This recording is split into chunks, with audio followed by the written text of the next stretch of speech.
I'm Vicki Hogarth and welcome to Southwest Magazine. I'm joined today by wildlife biologist Rod Cumberland, who's going to talk about the aftermath of the Bocabec and Chamcook fire on local wildlife, as well as answer some of our most important deer questions about the local deer population and much, much more. Thank you for being here today, Rod. My pleasure. So we did a news story and we had great reaction from it from the community that you were a part of, just talking about how the Bocabec and Chamcook fire, while it's officially been deemed out, is still having an impact on local wildlife. And you were talking in particular about birds and also predators. Can you just start by giving us an overview of what it's like for the animals and birds in the area after a fire, especially this particular time of year? Yeah, well, we don't typically think much about that. Of course, a fire goes through, it's devastating enough. But wildlife species, of course, all have I guess there's a few things we need to look at. We need to look at the kind of wildlife, how big and small they are, so that's how big and small their home ranges are, and then their behavior. You know, whether they're a social kind of animal like raccoons and white-tailed deer, we call them gregarious, or whether they defend an active home range like a lot of our predators. And depending on what you look at and how big the animals are and stuff, you start realizing that the effect of a fire, and the larger the fire, the greater the effect on wildlife. So yeah, at the time of the year when, this is the time of year that animals are having their young. So for animals that are mobile, like say a white-tailed deer, for example, because most people are familiar with them, but they have a fawn. The fawn stays in a certain location, fairly close, in a couple of hundred square yards, and for most of its first 2 or 3 weeks of life, and then it starts moving with the mother. So they're a little bit mobile. They can get around. But if you take animals like birds, for example, that have a nest, and they're raising their young in a nest, all of a sudden they're not mobile. So when a fire like that goes through, obviously there's going to be catastrophic effects to those kind of critters that can't get out of the way, so to speak. The adults may be able to fly away for a bit, but the young, of course, don't have that option. So yeah, birds are obviously affected, and even though some birds like owls and ravens and stuff may nest early, they nest early because it takes a lot longer for their young to fledge. So of course they're still, a lot of those critters were still on the nest at the time that the Bocabec-Chamcook fire happened, which is quite unfortunate. Animals that are small, for example, like mice, things like that, they don't travel very far. Now, a lot of mice can get under the ground and get away from the intensity of the fire, but when they come back up to look for food, you got to think about the animal. What does that animal feed on? Well, a lot of our mice are granivores or herbivores. They eat things that are growing there, or cones, that kind of thing. Well, now all of a sudden, they've been consumed by the fire. So what do? How are they going to, make a living, so to speak? And all of a sudden their world's turned upside down, and they've got to go a long ways. Their legs are this long, so they've got a long ways to go to find a new home range, so to speak. So they're affected. And it's probably really good. The owls and raptors and stuff that we were worried about before now have pretty easy pickings as far as that goes, because those things are out now looking for a new place to live. Then again, you go to larger animals, that have, like deer are probably a little bit on the easy end of the extreme because they can move around. They're very mobile, but they're also what we call gregarious. So if, if there's 5 deer in an area, you can put 5 more deer in that same area, as we know from St. Andrews quite easily. But of course it starts causing problems. All of a sudden there's only so much food to go around. So you usually see the impact on gregarious animals in their health and their overall body health and condition. So when you get too many animals in a certain area, you'll start seeing them, they start becoming smaller. Like our Grand Manan deer herd, as the people on Grand Manan can attest to, are a lot smaller. They're smaller and yeah, I did my I didn't know that. Oh no, it's actually, and we could talk about that forever, because I did my senior thesis at UNB comparing Grand Manan deer to mainland deer. And the smaller size, and they are substantially smaller on the island because the habitat's poorer. But back in the day, we thought it was because of genetics. So they wanted to actually capture larger deer from the mainland and take them over to Grand Manan and release them to increase the genetics. But of course, my senior thesis showed, no, that's not the issue. It's actually habitat.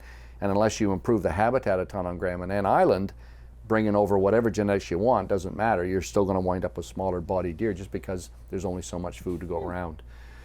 So, you know, deer and raccoons and stuff from that perspective would fare a little bit better initially. And then animals such as, which we talked about, bobcat, which is a great example of an animal that actually defends a home range. Right. And all of a sudden, you know, they have a certain amount of area, and their home range gets larger or smaller based on how good the habitat is. So if there's lots of food and lots of cover and water, then, you know, their home range is smaller. But if all of a sudden, you know, your hare population gets low and you're, you know, all of a sudden their range has to get bigger to encompass all that they need to live. So, you know, these animals now are out looking for another home range. And of course, when they go to find a new home range, there's another animal already there saying, get out of here, get out of here. Which is why when I worked for DNR, we always said, you know, for people that were live trapping animals and taking them, releasing them at the UNB woodlot was a famous one in Fredericton, or the Odell Park. We said, don't do that. You know, it's not humane to the animal, because the animal is going to get kicked around. Like a squirrel is a prime example. You know, they defend home ranges, and if anybody's ever sat in a tree in the fall of the year and watched squirrels fight back and forth, you know that they're pretty aggressive at defending their home range. Well, if you release an animal out there to a habitat that's already saturated, it's just a matter of time before that animal's going to eventually kick the bucket, because he's getting kicked around. He can't find enough stuff to make a home, you know, a living on. So. Yeah, there's a lot of things that, you know, the stress. We thought we were stressed as people, but in the wildlife world, like, there's a lot of stress happening right there with them trying to find a home range, secure food, you know, do what they do as wildlife, and you know, we've removed a big chunk of of that habitat from the landscape. You know, well, I shouldn't say we've removed it, but, you know, fires removed that. So I guess we tried to stop it. So. Well, you were the first person I sent a video of the bobcat. Well, first to find out, is this indeed a bobcat, or as some people thought it was a lynx. It was Lara Cooper and her daughter Paulina in St. Andrews. They live on Charles Street. So right in St. Andrews, caught a bobcat just going around the neighborhood. And I wondered if this had something to do with the fire. And you, of course, said potentially. Potentially, yeah. It's hard to say for sure, but I mean, it's very, very coincidental that it all happened at the same time. So yeah, and bobcat and lynx, just so people know, like a bobcat they have short ear tufts, whereas a lynx has longer ear tufts, over an inch. Bobcat have a bicolor tail. It's black on the top and white on the bottom, whereas a lynx has black the full way around it. And then their feet are very different. Lynx have really furry feet. You can't see the little impressions of their toes, whereas on a lynx, whereas a bobcat you can. And then the colors, like a lynx is usually a grayish tone and bobcat are brownish. So that the critter that they had, which was a pretty neat video, but that cat had all the characteristics of a bobcat. So. And I wondered from the number of views it got, I was shocked. I think it was 200 or 300,000 views, just this 30-second video. Is that a large population of bobcat in this area, or is it pretty rare? That's a great question. Charlotte County is the breadbasket for bobcat in New Brunswick.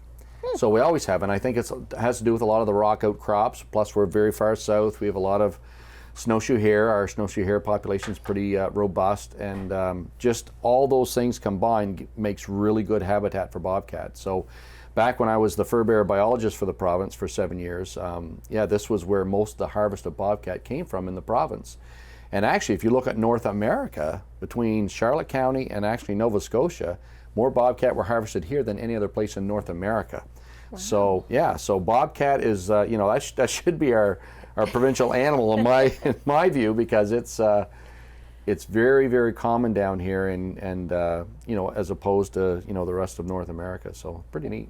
And then we also saw, and this happens from time to time anyway, but bear sightings close to town in Bayside anyway. That could be related to the fire, but just something that sometimes you generally do see in summer here. You do, and again, bear numbers are fairly high right now compared to other times. But again, if you combine that with losing, 500 hectares of habitat, all of a sudden, like you say, these animals are, and it's not just that they're moving from one point to another.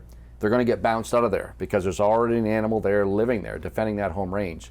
And bear actively defend a home range. So, bobcat and bear, it's no surprise at all that you're seeing more sightings, because they're going to get bounced around more than the other, say like a white-tailed deer, for example. Right. And on that topic of deer, obviously St. Andrews has a huge local population right in our town. Could we potentially be impacted by the fire in terms of population growth in deer in town? Would it likely see more come into the town limits? Yeah, there's no question. I mean, and we always talked about that when, we get into the whole glyphosate thing then, about the spraying and the loss of habitat on crown land and where the deer go. And, I always used to, people used to think, oh, well, it's just, the deer look out and say, oh, there's nothing here. They pack their suitcases, they head to town. Well, it doesn't really work that way. The way it works in the habitat picture in that world overall is there's more mortality out in the woods because there's less food and more predators and more hunters. So the population gradually declines, and in and around the urban areas, there's more food, there's less predation, there's less hunting, so all of a sudden over time the population increases. So even though it's doing this, it's not these animals being transplanted over here. But now after a fire, you do get that, because now all of a sudden all this is gone, so they are going somewhere.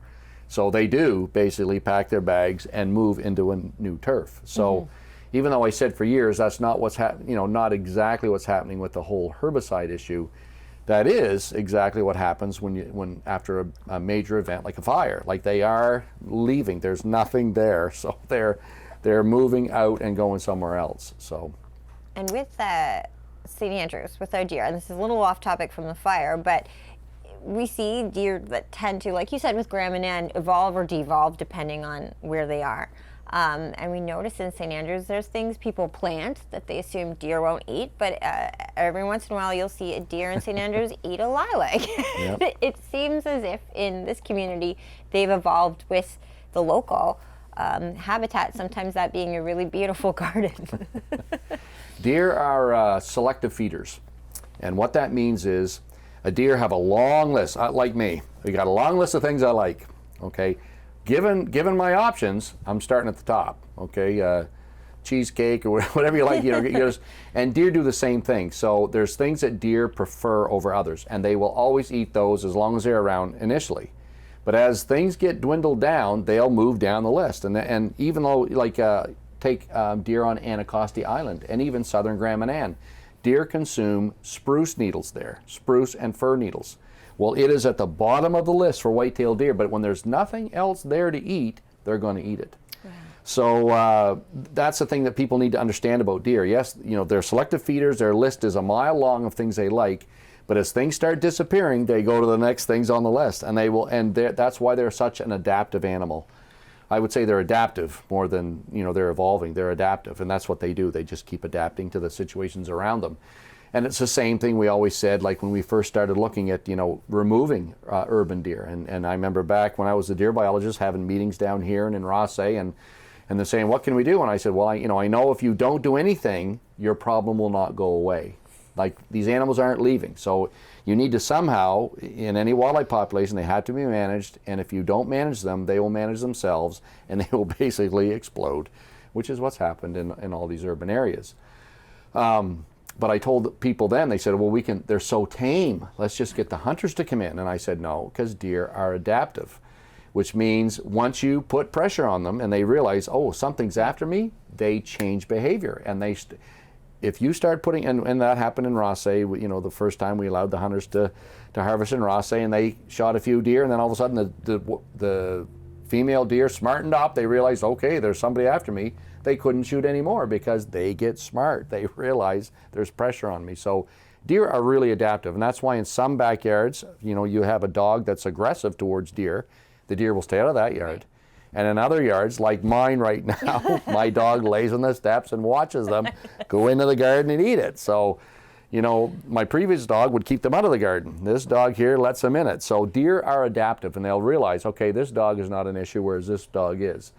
So that's what they're doing. And that's why an electric fence works better than just a regular fence. Because if a deer interacts with an electric fence and has a negative interaction, a bolt of electricity on the end of its wet nose, it'll stay away from that area. So they're an adaptive animal. So yeah, the biggest thing I would say is, knowing that that's the way deer are made, take that to your advantage, and negative experiences will move them on to other places that it's it's a little bit more favorable for them. Yes, I can definitely walk my dog Maud right by deer. They must know she doesn't care. She's more interested in squirrels. She is definitely a St. Andrews dog. She sees enough deer. Yeah.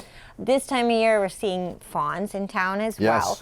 I actually was just walking down Edward Street a couple days ago, and this baby fawn pretty much, and my dog again with me, came right up to us. But I think a lot of people, and year after year, you are always struck with what do you do, especially if you see it away from its mother. But I'd love just your advice. And I'd love to talk about it.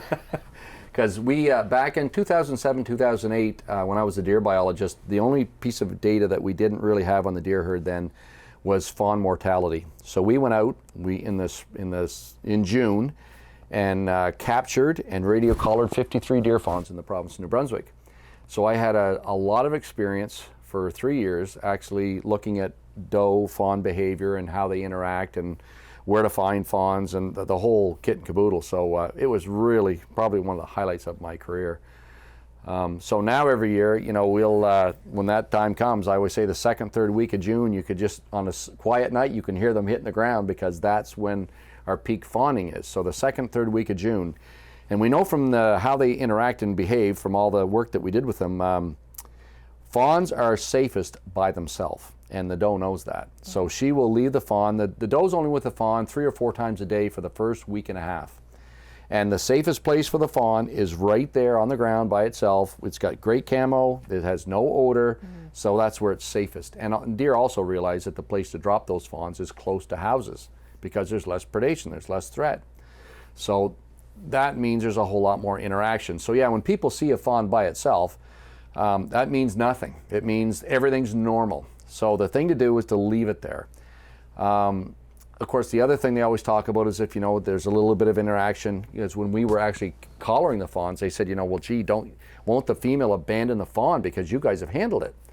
And I said, well, no, it won't, because the bond is, number one, fairly strong, and number two, we only had the fawn for a short period of time, 5 to 10 minutes. So usually what happens when you get the abandonment is people trying to be good, and I get it, people are trying to be helpful. They see the fawn, oh my goodness, the female's not here. They pick it up and they bring it home. Mistake number one. Then when they have it home and all of a sudden they realize this thing is pretty active, they want to try to somehow contain it. So how do you contain a fawn? You put it in a pet carrier or you put it in your barn or shed. 3 things that have a ton of odor. So then what happens the next day, they finally call DNR, call some people, what do I do, what do I do? They realize I can't get colostrum, which it needs to feed it. Which, colostrum's the early milk, and even finding it on a farm is hard to do now because most of them mix it on their own. So all of a sudden now you can't feed it, so you're going to put it back and hope for the best. And a lot of times, if you do put a fawn back, and if you leave it there, even if the mother's gone, another female may actually adopt that fawn. So a lot of times letting nature take its course is by far the best route, and we always gave that advice when I was with DNR. If you take it back the next day with all that odor on it, then yes, it could be, rejected by the female because it's been in a dog kennel all night or in a barn all night or something that's taken on a lot of odor. So that's when we saw abandonment in the past. Okay. So I know that you would be proud of me with this fawn in particular. I made sure the traffic stopped for it, and we just watched it walk under a tree, a little bush, and get in a ball. But I know that from you. I think a couple of years ago I sent you a picture of a fawn near my hairdresser. We were all very worried, and you said, just leave it. And it'll be fine. And we did, actually. Exactly. I was there long enough that we saw the mom come eventually for it. Yep. Since I have you here, well, I have one more deer question first, which is the piebald deer in St. Andrews. Yes. We're noticing more this year, so I wondered to what extent is that, and we know this deer, the first one we used to call in town, the whole community called it spirit deer. It's a white and a bit of brown on it, but piebald is the correct term. Right. But is this a trait that's passed down? Is that maybe why we're seeing a few more? It used to be just one, and now there's about maybe 3 or 4? Yes, well, there's 2 anomalies in white-tailed deer as far as color goes. There's a melanistic phase, which is the black phase, and then there's the piebald phase, which is the white phase. And the black is more rare than the white, and there's a research facility down in New York called the Seneca Army Depot. And if you Google Seneca Army Depot, you can actually read about it's a huge enclosure, so the deer are in there. They've done a lot of really neat management projects over the years in that research facility. But what they did find out and what they concluded is that piebaldism is actually a dominant gene in deer. So obviously in the wild, white is not a great color. In the fall of the year, when everything's brown, if you're white, you stand out. So obviously, they're at a disadvantage. So those animals in the wild would be called out just because they're easier to see by predators and by hunters both. However, when in the Seneca Army Depot where they controlled hunting and didn't allow it, the amount of piebald deer in that closure increased over time. And they said, wow, this is actually a dominant gene in white-tailed deer. They couldn't believe it. But yeah, so as long as there's limited hunting pressure, white deer can increase in number, given that it is actually a dominant gene in the white-tailed deer's genome. So it wouldn't surprise me a bit if you saw a few more over the years. But so it could be the trait of St. Andrews deer in future generations. The white deer in St. Andrews. Well, I have a nature question that has to do with my own backyard that I must take the time to ask you while you're here, which is we've become taken with a chipmunk. We call him Chippy. I think it's a girl. I've gone through $80 worth of peanuts with, it's actually my mom's backyard. That's how she would be mad if I said it was mine. But is this something that we should be doing? Feeding a chipmunk peanuts, and it doesn't come in the house. It's definitely very calm around us. We'll eat out of our hands, but I'm wondering if, much like we shouldn't feed the deer, if we should not be encouraging. Yeah, I was just thinking of driving into St. Andrews, I saw the "Do Not Feed the Deer" sign. Wildlife is wildlife, and as a biologist, my advice has always been over the years, it's not wise. And it is neat, of course, and nowadays with selfies and YouTube and everything, what's cooler than putting a shorty up about, here I am feeding my, Chippy on my shoulder. It is cool. I mean, it's very neat, day and night, because people are enthralled with wildlife, and I don't blame them. I had spent my whole career with wildlife. I was so enamored with them. So I get that.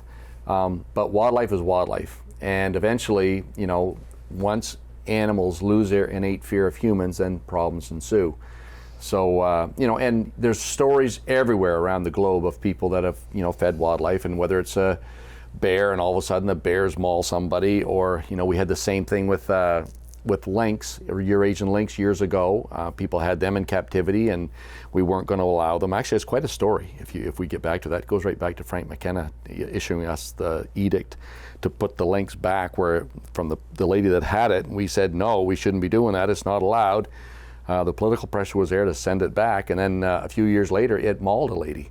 So, yeah, that's again, it's an inherently wild animal, and even though it seems to be as tame as we can get, same as coons, or another one that people love to feed, and again, that's all fun, cute and cuddly until rabies is there, which we've had in the province this year up in Carleton County, and all of a sudden now your cute little raccoon, could have rabies, and that has, rabies is a serious, once you get rabies, that's it. You sign your death note like it's. Can a chipmunk carry rabies? Yes, it's a warm-blooded mammal.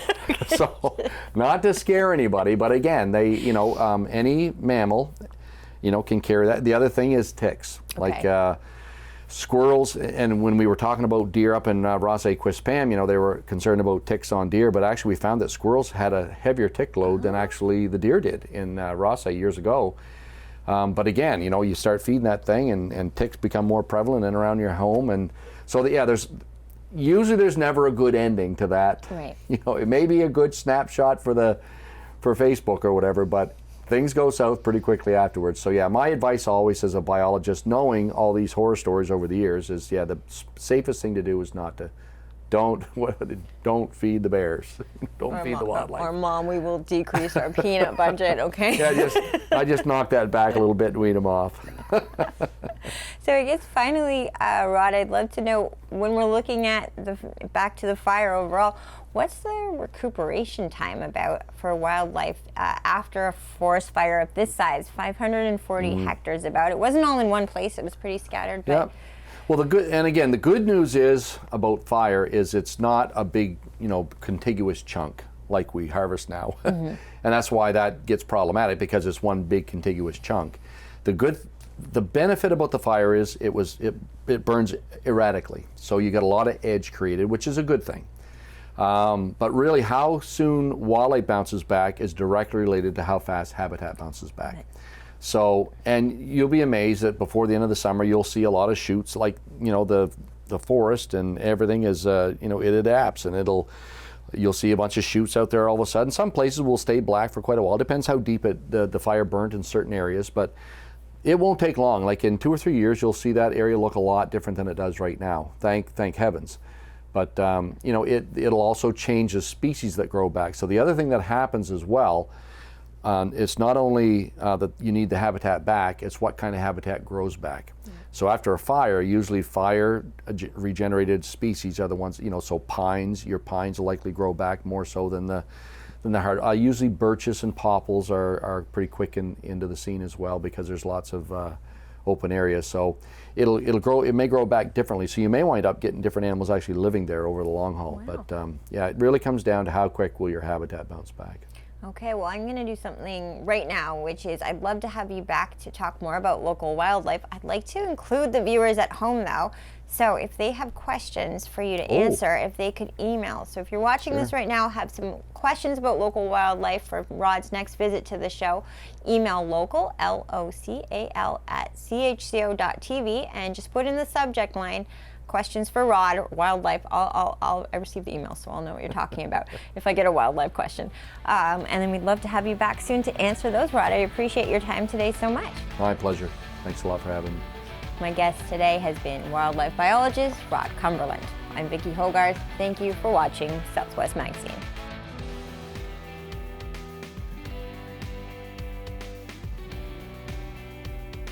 Southwest Magazine is a news and public affairs production of CHCO Television.